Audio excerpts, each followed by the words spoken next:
All right, let's move on from the best CONCACAF season to the worst CONCACAF season. No shortage of choices here. We got Matt Turner and Gio Reyna, who, of course, finished up together at Nottingham Forest. We got Chucky Lozano and his frustrating campaign at PSV, despite picking up some hardware.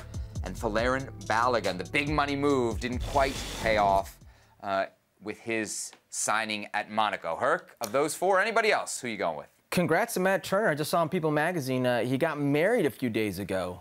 So congrats to him and his beautiful bride and he kids. made the top 10 of Shaka Hislop's Premier League power rankings. So, I mean, I think great news comes in twos, apparently, for the Turner I think family. there are only 10 players in the Premier League from CONCACAF, maybe.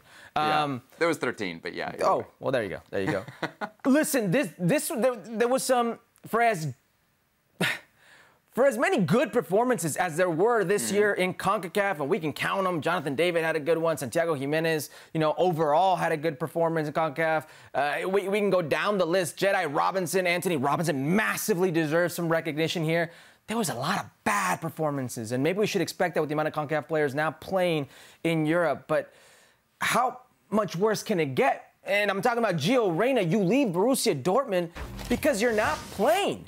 Because you feel you should be on the field, and you can't get on the field, so you go somewhere else to get those minutes. A lesser team, if you will, because Nottingham Forest is a lesser team when we compare it to who's playing in the Champions League final right now, Borussia Dortmund.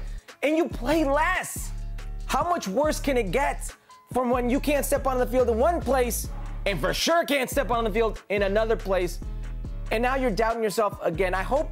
I really hope he uses this summer as a refresher, as a rebuilder, to get himself acclimated mentally and on to the next. And forget about this poop storm that was this year at Borussia and Nottingham Forest, where nothing went your way, and concentrate on the next. But when we look at these names, and there's a lot of bad names on this list, a lot of not-so-great seasons, I have to go with Gio. This is a guy that I say, and I still say, has the highest ceiling of any U.S. men's national team player. But if you can't get on the field, you can't prove that. He could not get on the field. Yeah, the story with Gio Reyna is not just the lack of minutes. Those lack of minutes lead to a lack of visibility at a time when he's trying to get shopped around. And who knows what's going to happen at Dortmund. Maybe there's a future there. But you certainly would have liked to see him get at least some minutes at Forest and then maybe draw some interest from elsewhere in the Premier League or another league. Gio Reyna's a great shout, Herc. It's hard to argue it. However, I'll pick out Chucky Lozano because of the level at which he went to, right? A 15 million euro move to PSV. I mean, that's 30 million, that's 40 million, that's 50 million in a Big Five league, right? If we think about what like Dutch transfer numbers are, that's a massive spend for PSV. If I'm PSV, I'm thinking I'm getting a league MVP candidate for that kind of money. And I think if you look at what Chucky Lozano was coming in, yeah, maybe he's not the player of 2018, but he was a majority starter in Serie A matches for Napoli, who had their historic campaign and won the league title. And he was only 27 years old. I mean, this was a guy who, by the numbers, should have still been, if not in his prime, really close to it. 6 goals, 3 assists. I mean, again, in the Eredivisie, that's really not a lot of productivity. And what it's ended up in, Herc, is not only did he not have a good season, he's not going to have a future at PSV. He's going to end up coming back to Major League Soccer, probably with San Diego.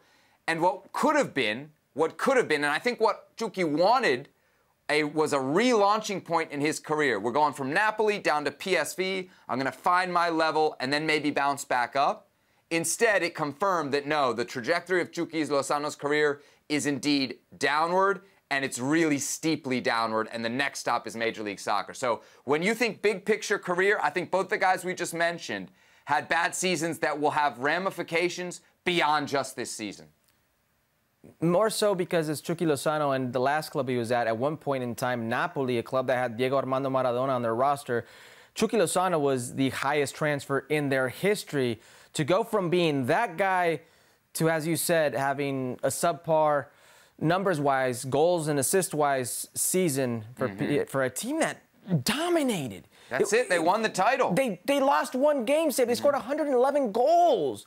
When we look at all the CONCACAF names here, the one that most underwhelmed, Ricardo Pepi, Malik Tillman, Serginho Dest, the one that most underperformed was Chucky Lozano. And that's the guy you probably would have bet on having a great season. And if you remember the PSV, the big games against Dortmund in the Champions League, if you're a Mexico fan, that's when you wanted to see Chucky Lozano in the starting lineup, and he wasn't. Yeah. And I think that tells you everything you need to know, that a guy that they spent that much money on, when it came to the biggest moment of the season, they weren't relying on him, and now you see his true level maybe back in Major League Soccer.